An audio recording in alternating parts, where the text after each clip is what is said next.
What's up, guys, and welcome back to the Try Time Podcast. I'm Matt. And I'm Callum. And we've hit 70 episodes old. At this point, we're not quite cashing in the pension just yet, unlike potentially some of the people we're going to be discussing today, let's be honest. Yeah, probably so, yeah. But we're 30 off of a century, so we're not far. We've done, I think, if I remember rightly, when we came back in November, we was on 36. So I'm pretty certain we have now done the same amount as we did before coming back. Yeah, that's. And we've actually not missed a week either, whereas they were all scattered over a couple of years. Like we've smashed it. Yeah, that is true, actually. So yeah, fair play. We've done a good job so far. Let's see. So can we make 100 uninterrupted? And if so, what's that off season next year? It will be, yeah, won't it? Yeah. We'll probably need to start planning that, actually. Yeah, we'll have to sort of find the actual date for it. I've got some ideas, but let's see what happens. In terms of what 70 is, because I'm aware we're getting carried away and way into the future. Well, we were kind of a bit taken aback with some of the recent strange moves in the world of Rugby League. So obviously Franklin Pele has swapped Hull FC for the championship.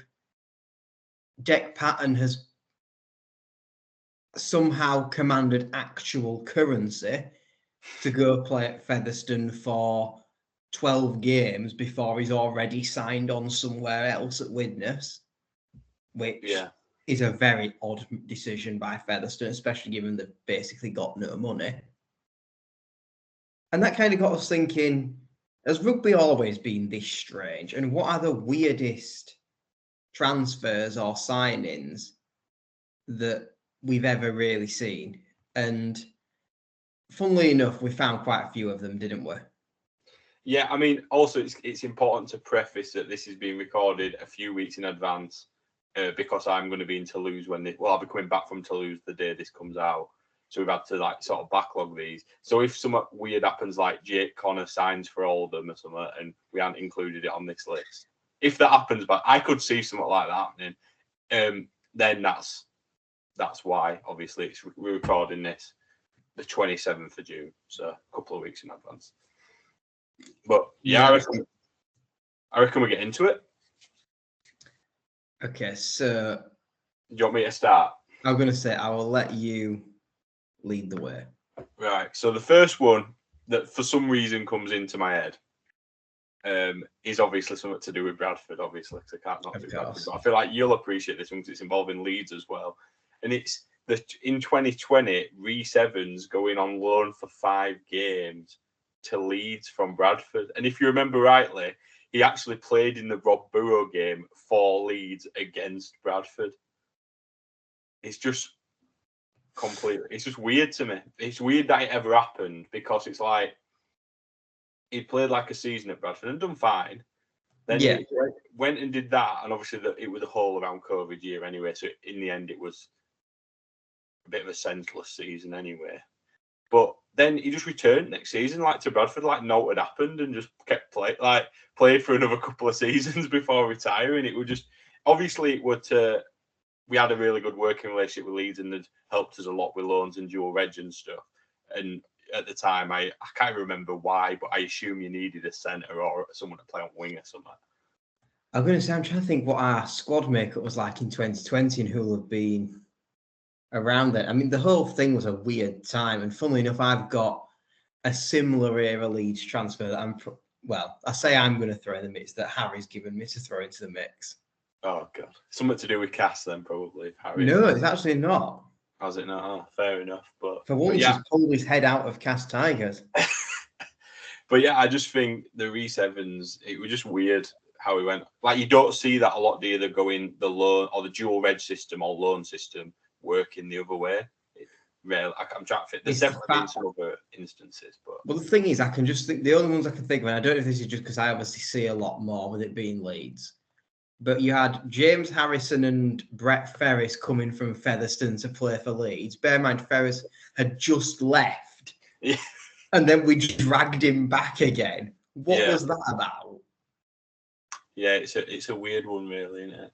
But You don't generally see that, or you usually you'd see like Leeds signing Reece Evans, and he can play for Leeds, and then or down on dual reg with Bradford, but he was still like a Bradford player at the time, and yeah, weird really. But I mean, Bradford and Leeds have always had that. Well, always had. I mean, like definitely in the recent years since we've been down in the Championship, that good relationship and stuff. And I mean, the amount of players that we've had from you in the past and stuff like. Yeah. How it works in it, but yeah, I'll let you go on to your first. Is this the Harry one? Then I might as well go with Harry since there's another one where actually it happened. I kind of forgot it happened, and that was the loan deal in 2019 where Sean Lunt returned to Leeds. Oh God, yeah. So fair play for me. Actually came up with a good shout. Yeah, I don't know where he's fished that one from. To be fair, that's like completely been erased from my memory. And of course, this was a weird one because Sean Lunt very well thought of at Headingley following his 2012 stint on loan at the club from Huddersfield, which helps Leeds get to the grand final and ultimately triumph that year. To come back after that was something that was very much on the fans' mind. I mean, we wanted him back. We obviously needed that hooker following McShane going to Castleford. And he was kind of on the tip of everyone's tongue. 7 years later, that had kind of died down at that appetite. And, you know, let's just put this into time frame. We've just had Matt Parcell be one of the best hookers in the division around the 17-18 seasons. It's announced he's going to KR with immediate effect, so that frees up the quota spot for Leeds to sign either Simon Fanai, which, as you can tell, it's taken me about 5 years to learn how to seamlessly pronounce that. And obviously, we've then a hooker short, but no quota spot. So what do? We loan in Sean Lunt, who can't be more than 2 weeks removed from having sepsis. Well, when did he retire, Sean Lunt? About a year and a half later. Oh, God. I think, did he do 2020, I think, down in the Championship? Was it Batley or was it somewhere in Cumbria? Well, I mean, 2020 season in Championship were cut short anyway, wasn't it? So that were. Yeah. Do you know I'm bang on both counts? It was 2020 at Batley, then he did 21 at Barrow and didn't play for a single game for either of them. Yeah, probably because his last actual competitive fixture was his loan spell at Leeds, which in some ways makes it more fitting that he retired there. Yeah, I guess. That's probably the only place he'll have won a major trophy. Will he? Yeah. When did Huddersfield win the league leaders in 13? Yeah. He might have been a part of that squad. And he might have been a part of the KR squad that got promoted and won the Championship, which, whether or not we class that as a major trophy, I'll leave that to the comments to argue. Yeah, but no, that's a good one. That's a good one that you fished out. How did he get on anyway? Like, do you remember how he was that year? No, funnily enough, it's passed me by of those few games. Well, how were Leeds that season? Were that year mid? Yeah, we're very mid. I mean, you've been mid pretty much since 2017, really, apart from that other year. So what was? Because when was the cup? Was that 19? What, when you won the Challenge Cup?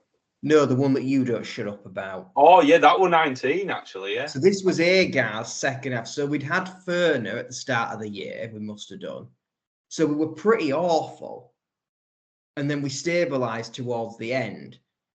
And I think, to be fair, if I remember rightly, and I don't remember this well at all, so it's very plausible I don't, but Lunt was kind of seen as very useful to stabilise the middle a bit more, with Parcell being more of an attacking flair hooker than a defensive tackle machine.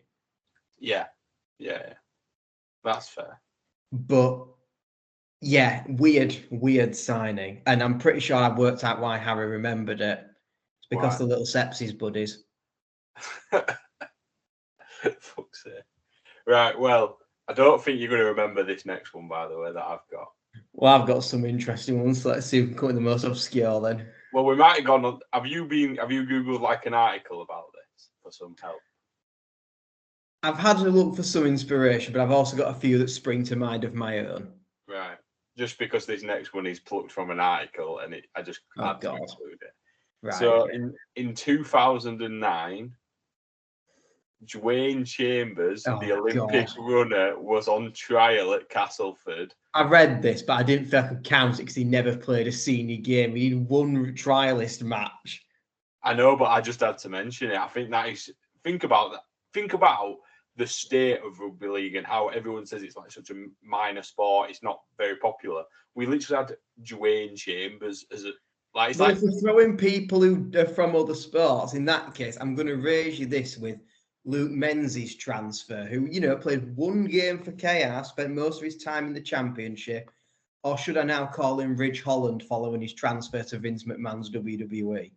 Yeah, well, that's going other way, isn't it? But yeah, that's definitely. Hey, it's still one of Rugby League's weirdest transfers. Yeah, no, that's fair. But yeah, the Dwayne Chambers, like, when I was reading about it, I was like, I can't see how that would ever end well.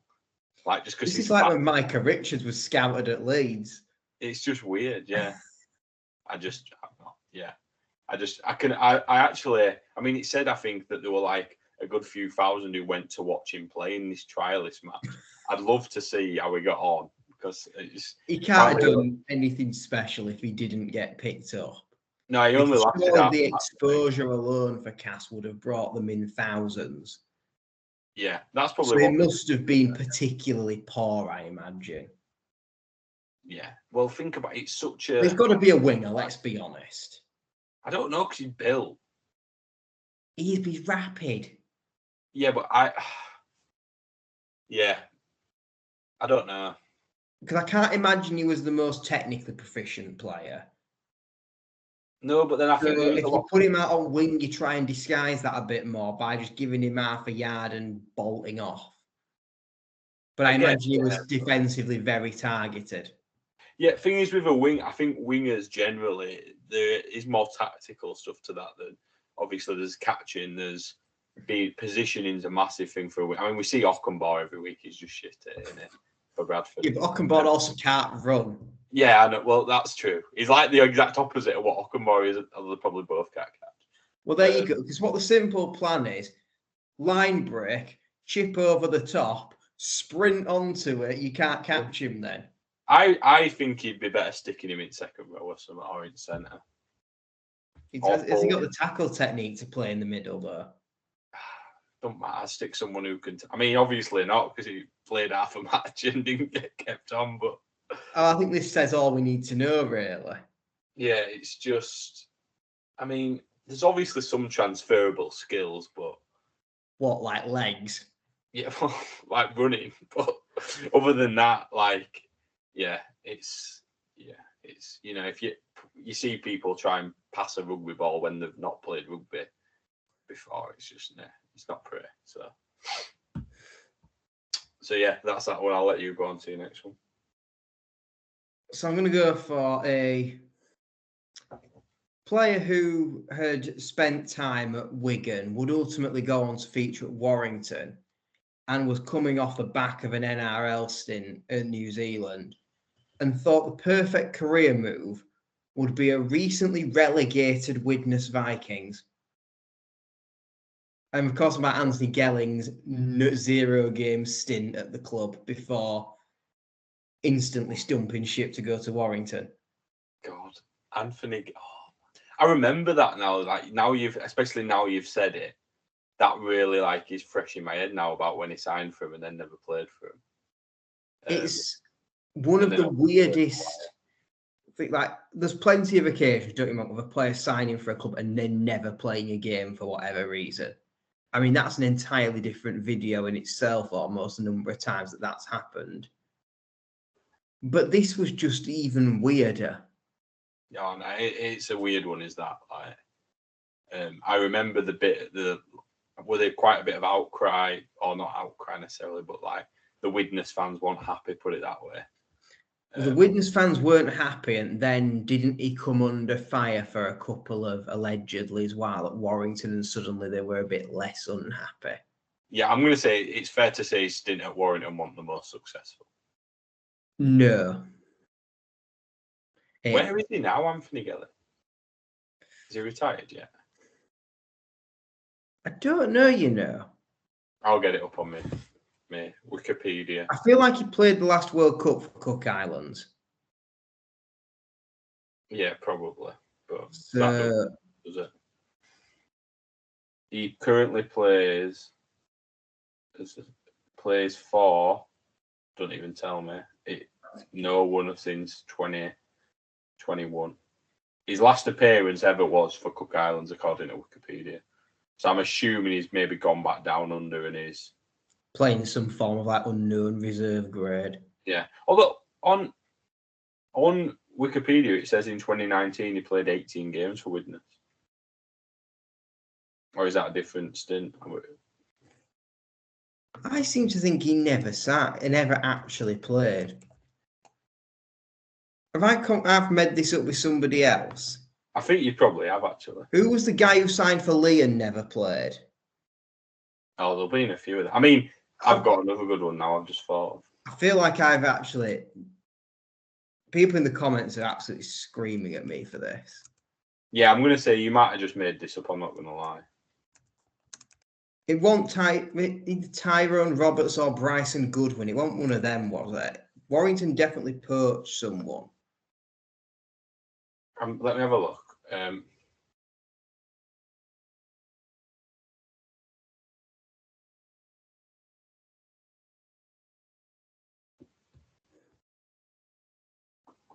This is exhilarating podcasting by us, by the way. This is brilliant. Yeah, guys, you're shouting at us already. We know we can't hear you. Yeah, I can't. I do not remember Gelling playing for Widnes. That's all I'm going to add in there. He definitely did. He must have done then. Right, this is what I've found an article of 2019. The long-rumoured moves for Widnes Vikings centres Anthony Gelling and Keenan Brand have now been confirmed by Warrington.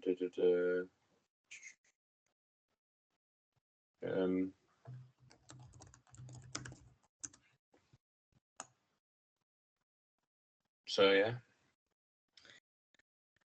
Who knows? Right, we will. Maybe you have just made that up then.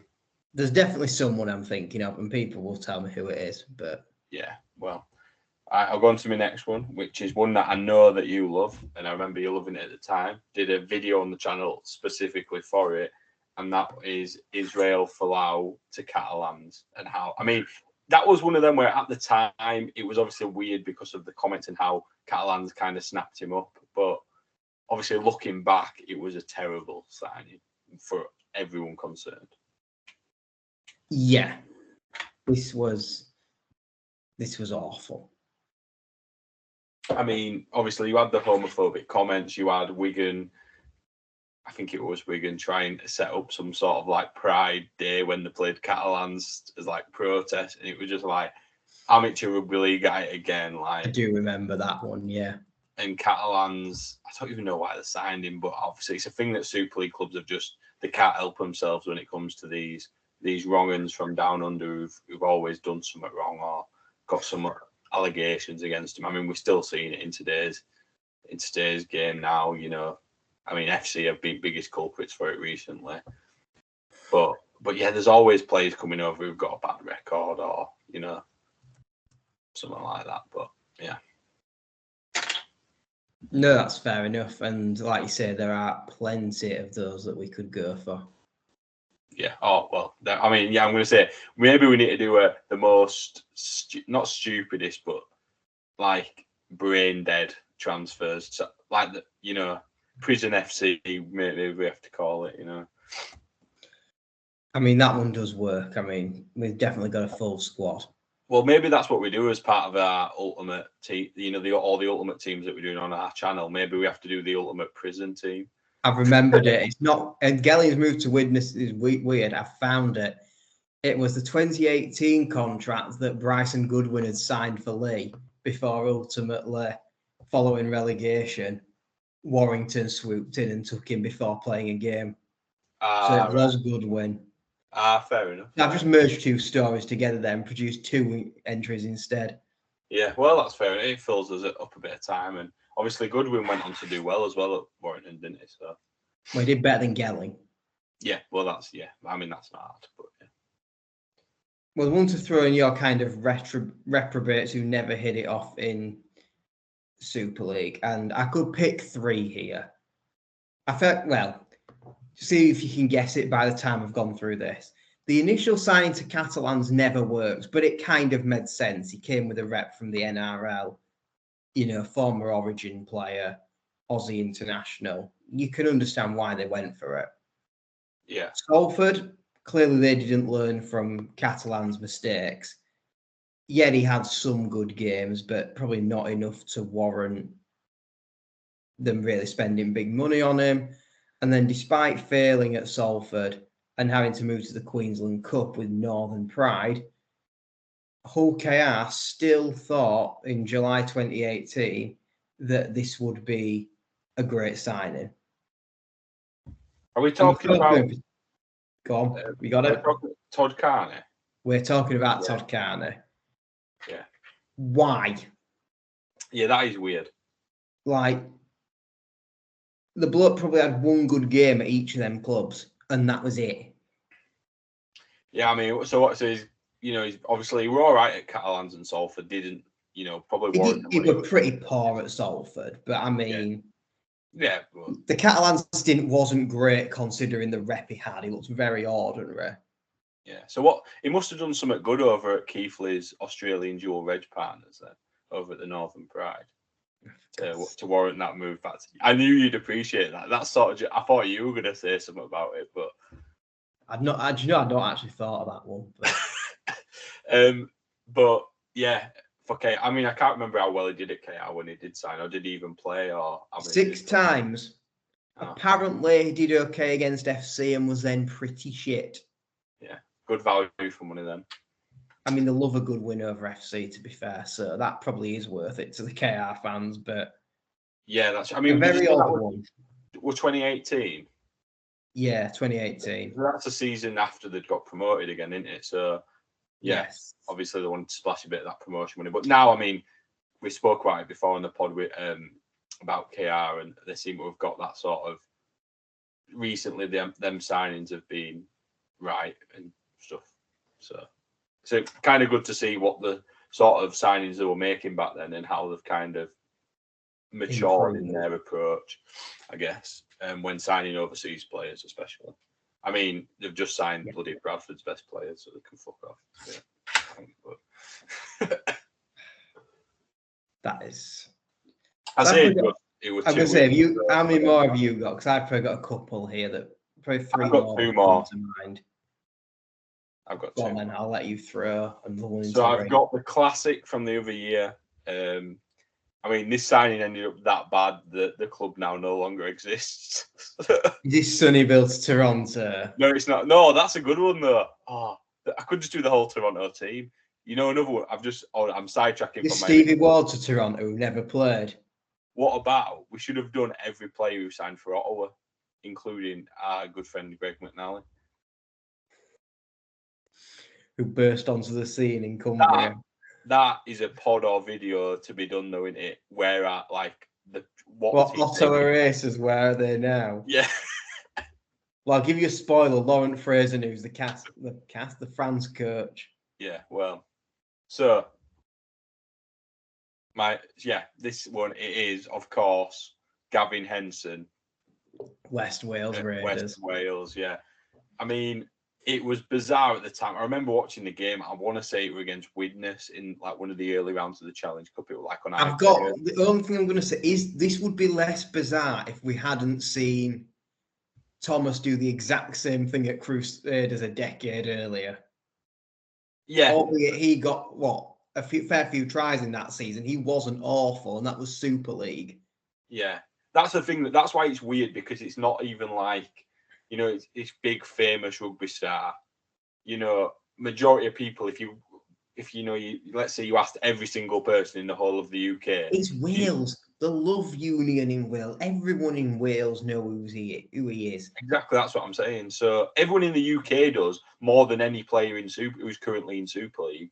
So him signing for a third division team, not only a third division team, the worst third division team who's probably ever existed in the third division, to then being a halfback partnership with Rangi Chase. I mean, I remember watching that game, and it's like he didn't even touch ball, or when he did, he were like, a fish out of water, really. And he defensive. This is like, we had the whole off season of Wigan fans saying Owen Farrell signing for Wigan, still waiting, by the way, for that one. This is like him not actually going to Wigan. It's like him going to Newcastle Thunder instead. Yeah, although to be fair, I do think Owen Farrell would be able to whack rugby, but I think the stage Gavin whether he can at 39 is probably another question. Yeah, and then it's a fact that we're just terrible, and it didn't last, and West Wales now no longer exists. Not just because of that, but well, do they no longer exist, or have they just dropped out of the franchise thing and sold it on? I'm not even sure. The club might still exist in some form. Yeah, I remember. Yeah, I think teams such as Midlands and Cornwall are now showing West Wales how they should have done it. Really. Yes. I think with astute signings, not overspending, building a community around the club, it's something that West Wales just never did. And obviously that's it. Obviously we've had Welsh teams other than North Wales as well, like we've had South Wales Scorpions. It's just never really worked. I think North Wales have got a good little community going on down there. And I don't think we need another Welsh team, if I'm being honest. And if we do, we need to franchise it in like Cardiff or something. I was going to say, if we do, it's either Cardiff or Swansea, really, isn't it? Yeah. Or just Wrexham. Make it a bigger thing. And get a North Wales derby going. Yeah, Wrexham and get Reynolds and thingy. Reynolds. Yeah, I mean, it's spare change to that. They could. What are you calling it then? The Wrexham Film Stars or something stupid? The Wrexham. Let me think. Now this could be good. The Wrexham.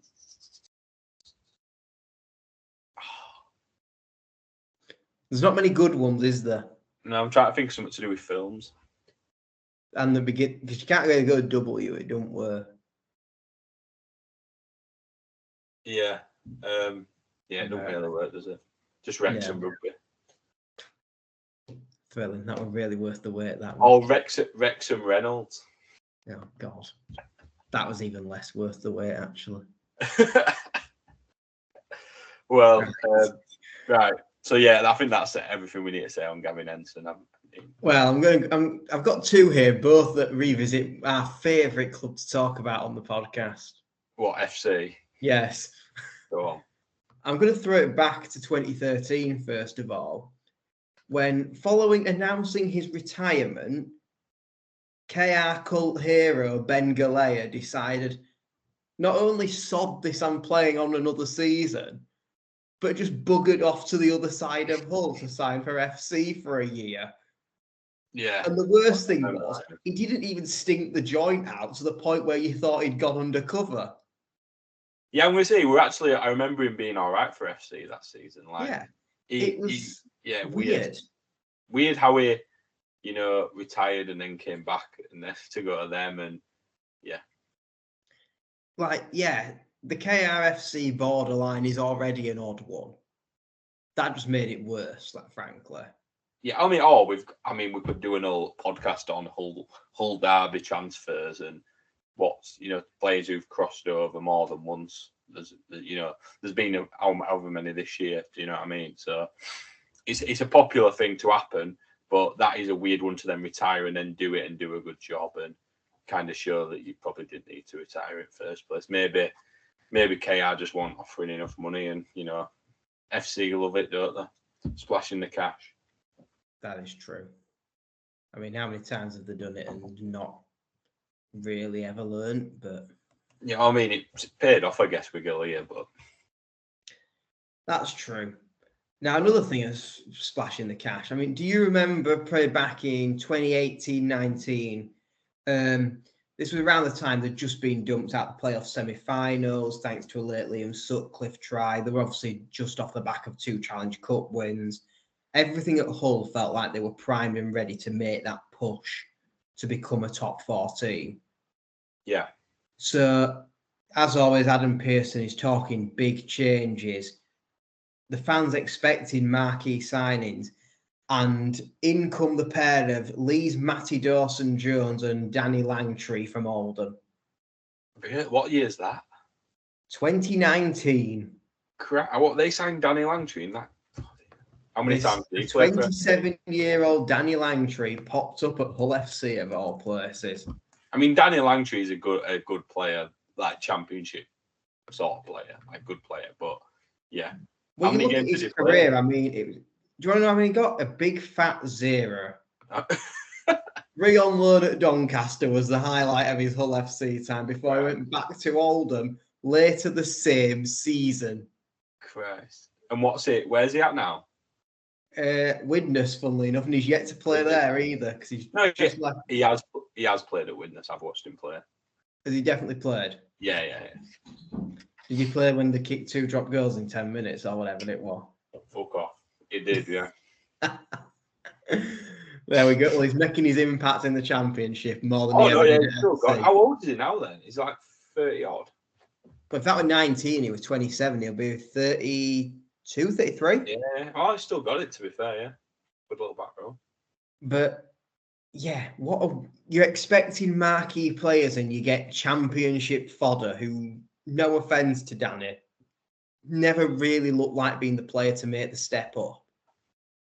At least Dawson-Jones had flashes at, was it St. Helens and stuff where he broke through? Yeah. And there was a bit more like, okay, as a squad option, I kind of get it. Langtree never really gave off cusp of Super League vibes.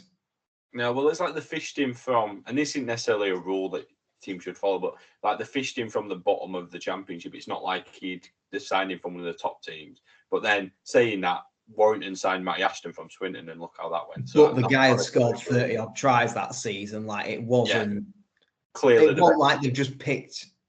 I mean, that's a better move than going for like a random Ben Blackmore. Yeah. Like there was, you can kind of tell when someone stands out. I guess the same thing St. Helens tried to do with T. Ritson, although it just has looked like a, frankly, pathetic copy. Yeah. Similar sort of thing. Yeah, like, would you rather have the luxury £10,000 item or the £2 AliExpress Chinese copy? That might be a bit harsh on T. Ritson, to be fair. That's more judging St. Helens than T, who's not really ever been given the chance. But yeah, right. How many more have you got? Because I've got one more. I've got one more, so I'll let you do yours and hope it's not the same one. Yeah, so I've got another Bradford one, but from the earlier days, 2005. I think I know who this is as well. Go on, who do you think it is? Is it the former Rooster? Yeah, well, I mean, technically was a Rooster that season. At the time, yes. Adrian Morley would obviously come through the ranks at Leeds. Obviously gone over to the NL, to the Roosters, done really well, and then played 5 games for Bradford at the end of 2005, and actually played in the grand final where we beat Leeds.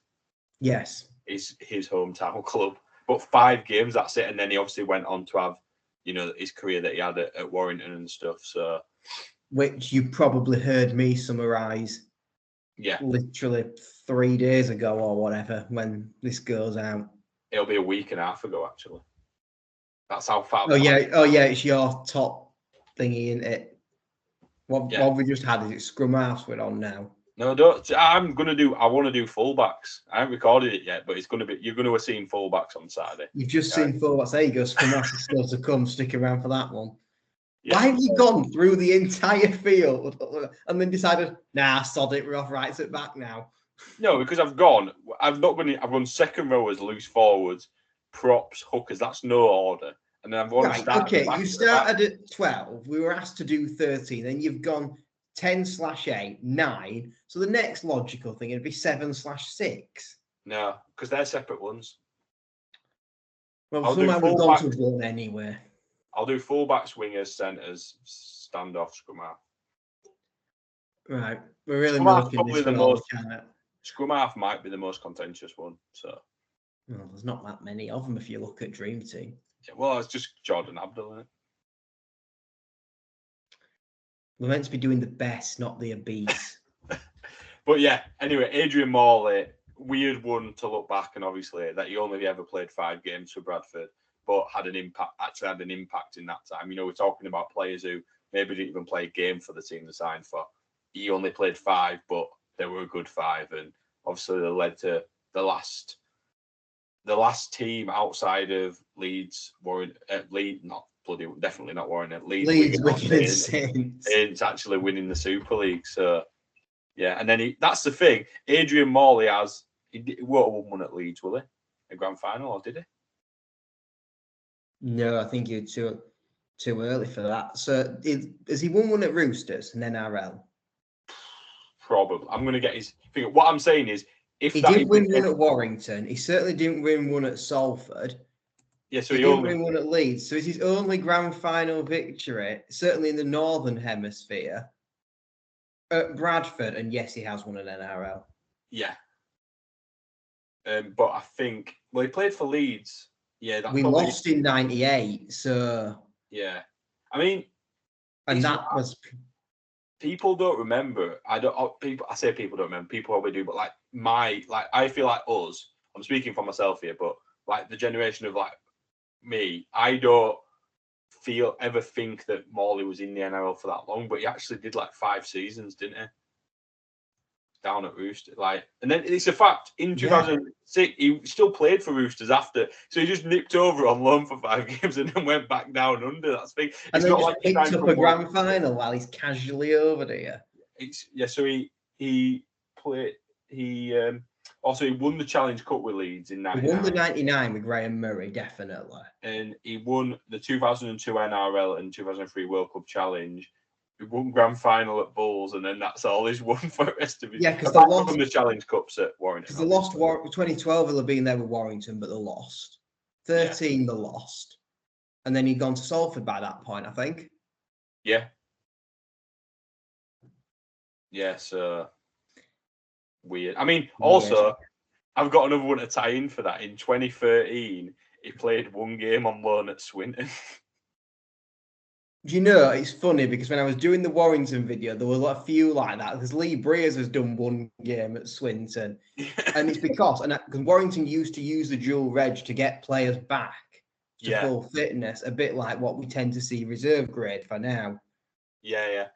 So you just have these random 1-game stints that some players have done at the most weird of clubs that they've never normally played for. Yeah, I feel like the Championship want is not commercialised, but I mean social media want as big back then. It's constantly growing anyway. Do you know, if you were in the Championship, can you just imagine if one of these days, on recovery from a long-term layoff, you had Kevin Sinfield on dual reg at Bradford? That would be hilarious. Yeah, it's a weird system, but we just don't see stuff like that now. Teams would never do that now. They'd never send a player down there just for a game to get fitness back who were a star player, like Morley was.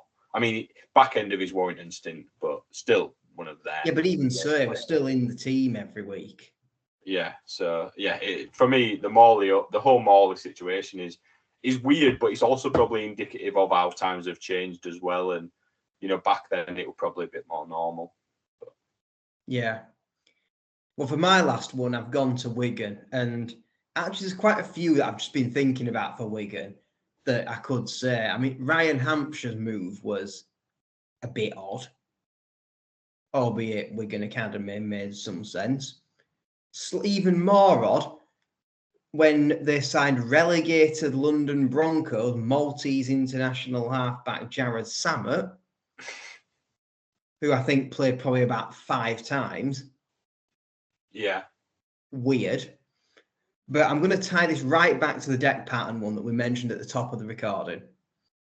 Because this is a player who was not really setting the world alight at his current club, had signed a deal for Widnes of all clubs in 2012 for their first season in Super League, and thought, sod this, I'm just going to pop to Wigan for a couple of months. Go on. It's one of the biggest flops at his parent club of the entire Super League era. Ben Cross.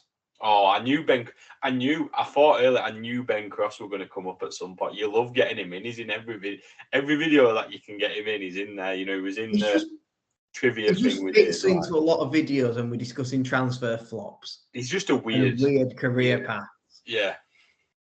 Like, I mean, the whole Leeds stint was weird enough because you kind of think a forward who can command the NRL should slot straight into Super League and at least be able to run through people.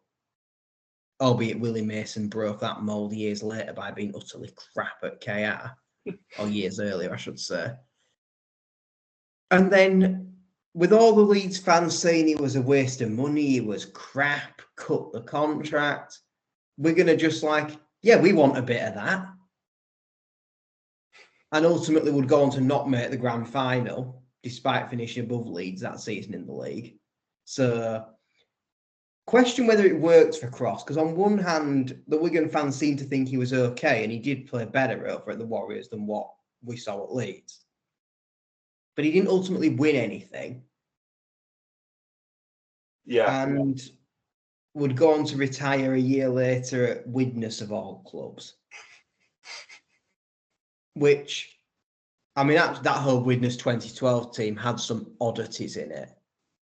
Yeah. I mean, Patrick Arvan pulling on the Widnes shirt was a weird move in itself. Yeah, because he signed from Bradford, didn't he? Yeah, and the fact he's still playing. He's still playing now. How young were he then? I thought, back then when he played for us, he was 30. Yeah, that's what I mean. The guy looked like he's been ready to cash in his pension since he broke out of nappies. Yeah, and now he's still going in League One at North Wales. Fair play to him. More impact than Gavin Ensign had in Wales. Well, I mean, that's not hard, to be honest. But yeah, that's probably the next one I've had. We've probably missed absolutely hundreds, haven't we?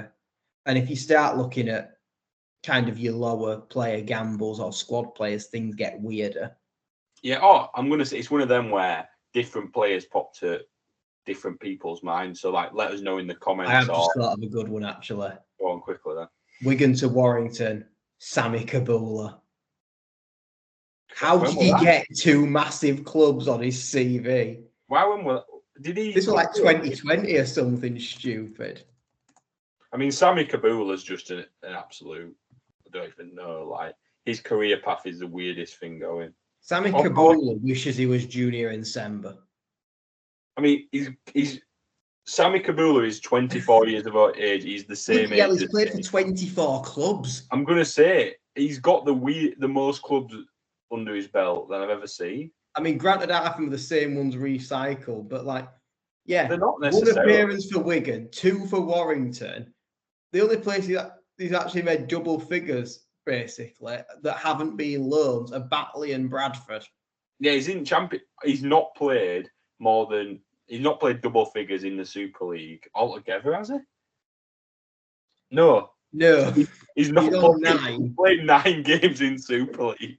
So when Cass bring him off the bench and Harry starts singing for him from minute 1, then he's finally hit double figures. It's just weird. He's played for London Scholars, Swinton, Dewsbury.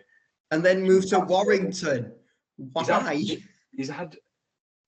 The club he's played the most games for, looking at Batley in 3 stints. Is it Batley? Yeah, 20. Or is it Batley or Dewsbury? He's about same on him. It's 20 at Batley versus 14 at Dewsbury, I think. Has he only had 2 stints? And then 14 at you guys. Yeah, well, I mean, the 14 at us, that was most settled season, I think, of his career. We just had him, we signed him and played him. Well, to be fair, Batley did a year later before Cass took him. Yeah, that's true, to be fair, yeah. But the irony being he couldn't even get in the Batley squad by the end. Lingard didn't pick him and then decided, come to Super League. So I can not play you there. And dual reg you to Batley. Yeah, he was just never that good, to be honest. But... I mean, wasn't he the only dual reg to have an actual name on his shirt because he spent that long there? Yeah, and he was terrible. Reasons they never got rid of. Yeah, he's not good. But I think that's a fitting one to end on, to be honest. Yeah, but, how did he get Wigan and Warrington contract? There we go. There's still time for you, Callum, if he can manage it. Maybe so. But But yeah, let us know down below in the comments and stuff, guys, or messages about some of the suggestions or players that we've completely missed off here, or ones that we've completely, forgotten, or or maybe some of these separate video itself. Players you forgot played here. Yeah, I mean, if there's some that you think, well, that's not even. I mean, I don't see how you would think that none of the ones we've said are weird. I mean, you got Dwayne Chambers, who's bloody coked off his tits, bloody running, for Cass, it's like Zach Hardick about 8 years earlier. I mean, yeah, it's weird and wonderful, but yeah, if you like this and want more kind of similar sort of weird and wonderful pods, then we're more than happy to do them. So let us know any suggestions. And until next time, Kabula. Goodbye.